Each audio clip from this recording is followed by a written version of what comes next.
Mga Pasigueño nagulat sa revelation ni Mayor Vico Soto. Yan ang pag-usapan natin ngayong araw po ng Huwebes, April 10. Pero bago yan, ay humihiling ako na pakisubscribe ang aking YouTube channel. Paki-like and share na rin para mas rumami pa po ang makapanood ng content natin. Maraming salamat po sa inyo mga kaparokya.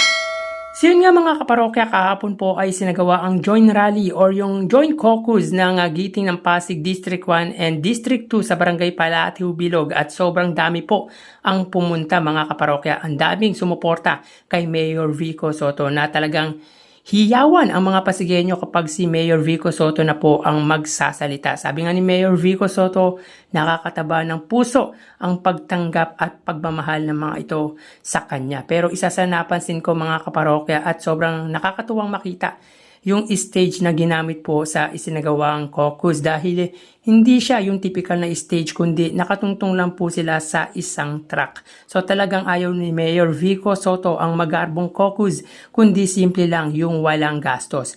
So yan naman po ang mindset ng isang matinong namumuno unlike sa kalaban nito na di umano'y isang taon nang namumudmod at nangangampanya. Well, nangangampanya lang po mga kaparoka, sabi ni Mayor Vico Soto. Ako lang po yung nagsabi dahil public knowledge naman po yung pamumudmod po ng kalaban ni Mayor Vico Soto. Well, ang importante naman dyan mga kaparokya yung nilalaman ng sinasabi or yung sasabihin, yung ilalatag nilang plataforma. But no question naman po mga kaparokya sa grupo ni Mayor Vico Soto dahil ramdam ng mga Pasigueño ang tapat at maayos na pagseserbisyo ng mga namumuno sa pangunguna po ni Mayor Vico. Samantala may matinding revelation si Mayor Vico Soto sa mga Pasigueño na sobrang ikanagulat ng mga ito. So pakinggan po natin ang sinabi ni Mayor Vico Soto.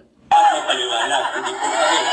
Kasi dami nagtatanong sa akin kanina eh. Ito, walang samahan ng loob, ano? Yan nga po yung pinaglaban natin na maging malaya ang Pasig. Na hindi yung pag nagtampo sa iyo yung mayor ay ipitin yung budget mo at ano. Hindi, malaya po tayo kung anong binibigay natin sa ibang barangay. Nakakampi yung mga kasama. Ganun po rin, kung may financial, alam niyo po ba na may financial assistance ang barangay ay mula sa city government? Wala! Alam niyo po ba? Hindi po nila sinasabi.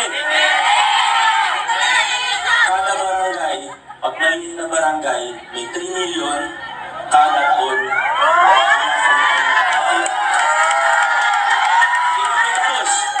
Pag malaking barangay, meron yung 5 million mula sa city government sa iba ng barangay.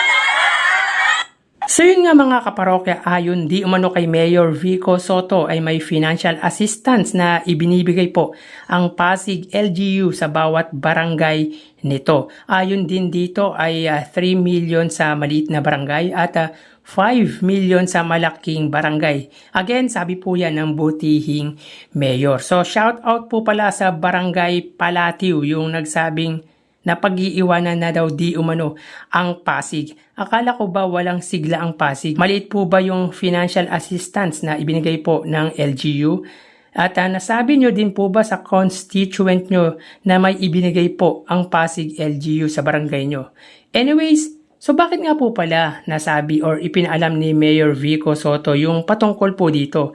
Ako sa palagay ko mga kaparokya ay dahil hindi transparent ang barangay sa Pasig. Hindi sinasabi or hindi po sinabi ng barangay na bukod sa budget ay may assistance silang natatanggap mula sa LGU.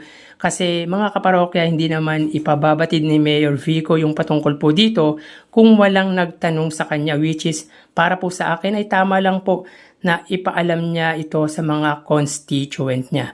At kung hindi ako nagkakamali mga kaparokya, iba ang financial assistance at iba ang budget ng barangay. Correct me if I'm wrong mga kaparokya. And one of the reason why most of barangay captains sa Pasig are in favor po kay Sara Diskaya. Kasi, question mark po yan mga kaparokya. Patanong po yan. Pakicomment na lang po kung ano ang dahilan kung bakit karamihan ay nasa side po ng katapat ni Mayor Vico Soto. Anyways, isipin natin mga kaparokya yung malaking barangay sa Pasig.